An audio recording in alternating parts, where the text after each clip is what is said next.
Zdarov kaimietai. Ką tu kaimiečių vadini? Ramiai. Noriu pasakyti, kad daugiau video su Petru nebebus, nes... Va penktadienį, kada Artūras pas mane buvo, o jau šeštadienį dėjosi čia. 10 ant kelių buvo 10. Ne vienas bijo prieit. Na, galbūt čia nesapės namus, tai būtų kokį stiklą išpisę. Parduotuvės turtą suniokoja būtų. Tai šitie durneliai, kurie atvažiuoja turtą žaloja žmonių. O man turtų beje. Na.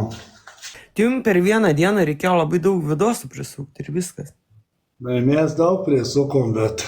Bet aš jums jų neberodysiu. Ir nebeklauskit manęs, kur viduose dingo Petras. Petras namie. Supraskite tiek. Kaimynams pavojų kelia.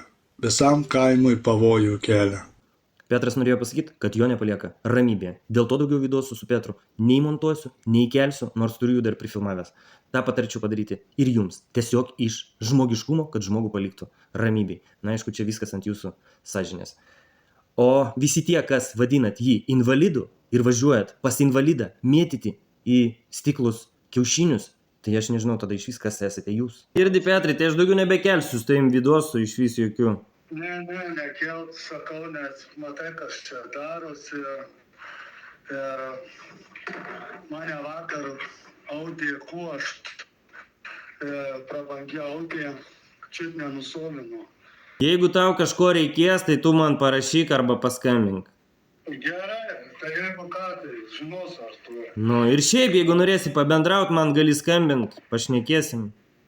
Gerai. Gerai? Laikykis. Nu, davai, senuk, laikykis, iki.